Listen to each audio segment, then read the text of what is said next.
एका शहरात मी एकटीच राहून भाजी विकायची. माझं वय 25 वर्ष. लग्नाला 5 वर्षे झाली. माझा नवरा राजीव, तो परदेशात जर्मनीमध्ये कामाला आहे. लग्नानंतर थोडा वेळ सोबत होता, पण नंतर आयुष्याच्या जबाबदाऱ्या त्याला माझ्यापासून खूप लांब घेऊन गेल्या. मी मात्र इथेच राहिले. एक दिवस आईचा फोन आला.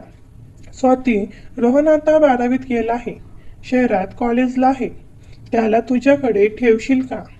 मी क्षणाचाही विचार न करता होकार दिला. पण रोहन आणि मी याच्यात असे काही होईल हे मी विचारसुद्धा केला नव्हता. मी तिला लहान समजत होते, परंतु एके रात्री रोहन खूप थकून माझ्या खोलीतच झोपला. पण त्या रात्री आमचं तर. नमस्कार मित्रांनो, माझं नाव स्वाती. मी 25 वर्षाची आहे. माझं लग्न होऊन आता 5 वर्ष झाले. माझा नवरा राजू परदेशात असतो, जर्मनीमध्ये कामासाठी. लग्नानंतर काही काळ आम्ही सोबत होतो, पण त्याच्या करिअरसाठी त्याला बाहेर जावं लागलं. मी भारतात राहिले, कारण माझे वृद्ध सासू सासरे आणि माझं घर. भाजीपाला विकून मी घर चालवत होते. एक दिवस माझ्या आईचा फोन आला. तुझा लहान भाऊ रोहन आता 12वीला गेला आहे, शहरात कॉलेजला प्रवेश घेतलाय, तुझ्याकडे ठेवून शिक्षण करू दे. मी आनंदाने होकार दिला. रोहन लहानपणापासूनच माझा जीव की प्राण होता. रोहन आल्यानंतर घरात एक वेगळी चैतन्याची लहर आली. मी एकटी होते, पण आता त्याच्या गडगडात हसण्याने आणि बिनधास्त वागण्याने घरात जीव आला. तो अभ्यासात हुशार होता, पण एकदम मोकळा आणि विनोदी स्वभावाचा. रोहन आल्यानंतर माझं आयुष्य खरंच बदलून गेलं. त्याच्या सोबतीने मला एकटेपणाची जाणीव राहत नव्हती. सकाळी उठल्यावर तो ताई पोहे झाले का असं विचारत गालातच हसतच माझ्या स्वयंपाकघरात डोकावायचा. मी त्यांच्या केसामध्ये हात घालत त्याला प्रेमाने उठवायचे. माझं स्वयंपाक करणं, त्याचा कॉलेजला जायला तयार होणं, सगळं काही एक लगेच चालू लागलं. दिवसभर भाजीपाला विकून दमून घरी परतल्यावर तो मला एका कपात चहा करून द्यायचा आणि म्हणायचा, ताई तू खूप कष्ट करतेस, मी मोठा झालो की तुला सगळं आराम देणार. हे ऐकून मी हसून त्याच्या कपाळावर एक हलकसं चुंबन घ्यायचे. तो क्षण मला खूप उपकार वाटायचा. कधी मध्ये रात्री अभ्यास करताना तो माझ्याजवळ बसून अभ्यास करत असे. मी त्याच्यासाठी गरम दूध घेऊन यायचे आणि तो आपल्या वहीत डोकं खुपसून म्हणायचा, ताई तुझ्यामुळेच माझं शिक्षण चालू आहे.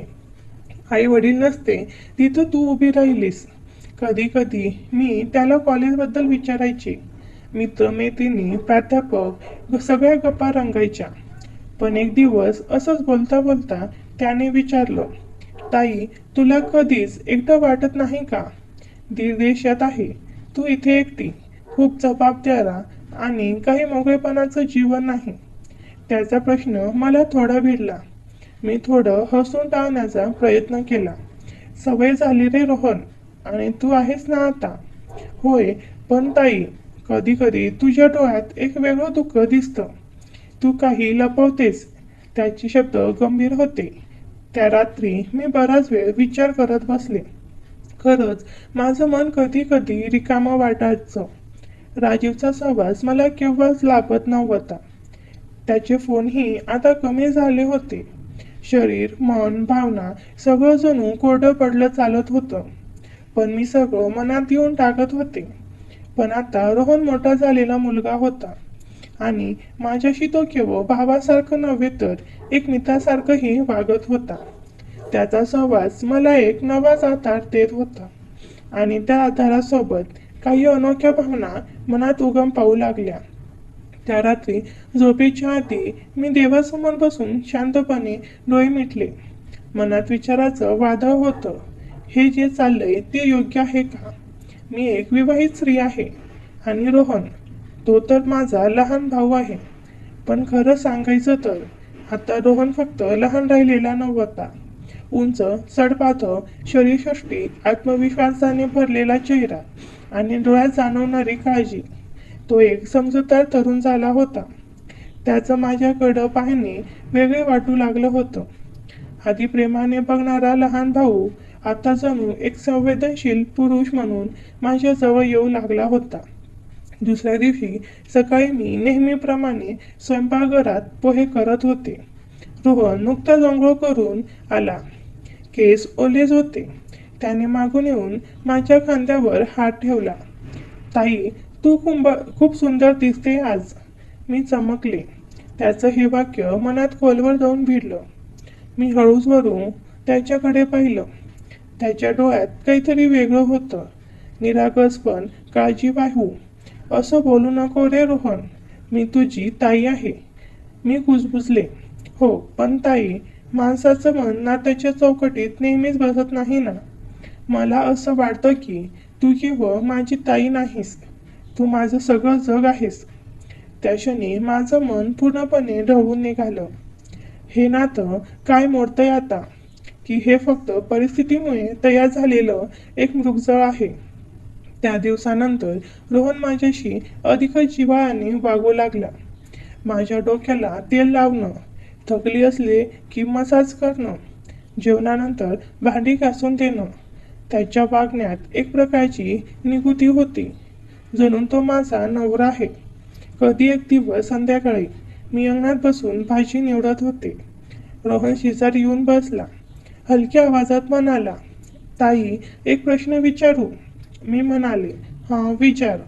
राजू भाऊ जेव्हा गेला तेव्हा तुझं शेवटचं स्पर्श कुठं संपलं? मी दचकले. हा प्रश्न विचारण्याचा त्याचा अधिकार नव्हता, पण त्याच्या स्वरात काळजी होती, वासना नव्हे. मी खाली मान घालून उत्तर दिलं, लग्नाच्या काही महिन्यानंतर तो गेला. त्यानंतर कधी नाही. तो काही क्षण गप्प बसला. मग माझा हात हळूच हातात घेत म्हणाला, ताई, म्हणजे तुझंही मन कधी मोकळं व्हायला हवं. तुझ्या भावना, तुझ्या शरीराला सुद्धा कुणीतरी समजून घ्यायला हवं. मी हात मागे घेतला. श्वास थांबला. बस रोहन, तू माझ्यासाठी खूप मोठा आधार आहेस. पण हे नातं कधीही चुकायला नको. माझं तुझ्यावरचं प्रेम चुकीचं असेल तर सांग, पण मी ते मनापासून करतो. केवळ आकर्षण नाही, समर्पण आहे. रात्री माझं डोकं भरून आलं होतं. राजूचा नीरस संसार, रोहनचं सहवासात वाढत चाललेलं प्रेम आणि माझ्या मनातला खोल एकांत. शरीर थकलं नव्हतं, पण आत्मा मात्र खूप थकल्यासारख्या वाटत होती. मी उशीवर डोकं ठेवून डोळे मिटले, पण मनात विचाराची गोंधळलेली गुंतागुंत चालूच होती. हे प्रेम आहे का पाप? आधार आहे की मोह? काही प्रश्नांची उत्तर रात्रीच्या शांततेतही सापडत नाहीत. त्या रात्री झोप लागली नाही. मी उशीवर बसून आणि खिडकीतून बाहेर बघत राहिले. अंगणात मंद चांदणी पडलेली होती आणि रोहनच्या खोलीतून हळू आवाजात गाणं सुरू होतं. कधीच न वाटलेले काही मनात दाटून आले. त्या क्षणी माझ्या डोळ्यात अश्रू आले. हे गाणं मी लग्नाच्या वेळी ऐकलं होतं. राजीवच्या हातात हात गुंफून मी भविष्याची स्वप्न पाहिली होती. पण आज माझं वर्तमान फक्त आठवणी आणि जबाबदाऱ्या यांनी व्यापलेलं होतं. दुसऱ्या दिवशी सकाळी मी ठरवलं, घरात जे काही नकळत होतंय त्याला एका चौकटीत घालणं गरजेचं आहे. रोहन जेव्हा माझ्या मागून येऊन नेहमीसारखं पाठीवर हात ठेवून म्हणाला, ताई, तू ठीक आहेस ना? तेव्हा मी त्याचा हात अलगद बाजूला केला आणि म्हणाले, रोहन, आपल्याला बोलायचं आहे. तो गप्प झाला. ओठ थोडे थरथरत होते. त्याच्या डोळ्यात चिंता स्पष्ट दिसत होती. माझं तुझ्यावर प्रेम आहे ताई, तो म्हणाला. माझं मन तुला सोडून कुठं जात नाही. मी दररोज देवाला प्रार्थना करतो की कधी तू माझ्या आयुष्यात फक्त ताई न राहता साथी होशील. मी काही क्षण डोळे मिटून घेतले, पण मग खोल श्वास घेत उत्तर दिलं, माझंही मन कधी कधी तुझ्या प्रेमाच्या सावलीत विसावायला लागतं रोहन. तुझा सहवास, तुझी काळजी, हे सगळं माझ्यासाठी खूप मोठं आहे. पण समाज, आपली संस्कृती, नातीच्या चौकटी याचं बाण मला सुटू द्यायचं नाही. तो डोळे झाकून शांत झाला. काही क्षण निशब्द गेले. पण ताई, त्याने पुन्हा हात धरला. आपण दुसऱ्यासाठी जगत राहिलो तर आपलं स्वतःचं आयुष्य कधीच मोकळं होत नाही. तू एक स्त्री आहेस आणि तुझंही हक्क आहे की कुणीतरी तुला समजून घ्यावं, आपुलकी द्यावी. मी त्याच्या हातातल्या उभेला ओळखत होते. ते स्पर्श फक्त वासनेचे नव्हते, हे प्रेम, काळजी आणि संपूर्ण समर्पणाचे होते. पण तरीही माझ्या अंतर्मनात एक मर्यादा होती, जी पार करायला मन धजावत नव्हतं. त्या दिवशी मी ठरवलं, काही दिवस गावात जाऊन आईकडे राहायचं, मन स्थिर करायचं. ताई, तू मला टाळत आहेस का? रोहनचं कोमजलेलं स्वर माझ्या मनात खोल जाऊन बसलं. नाही रे, पण आपल्याला वेळ हवा आहे दोघांना. आपली भावनांची गुंतवणूक चुकीच्या मार्गावर जात नाही ना, याची खात्री हवी आहे. मी निघाले, पण मागे वळून पाहिलं तेव्हा रोहन उभा होता, ओठ आवरलेले, डोळ्यात थोडे अश्रू आणि न सांगता आलेल्या भावना चेहऱ्यावर. तो काही बोलला नाही, पण त्याच्या शांतपणा सगळं बोलून गेला. त्या रात्री मी ठरवलं होतं, सगळं मागे टाकून काही दिवस गावी जावं, मन शांत करावं. पण निघण्याच्या आधी अचानक पावसाने जोर धरला. वीज गेली. रात्र काळीभोर झाली होती.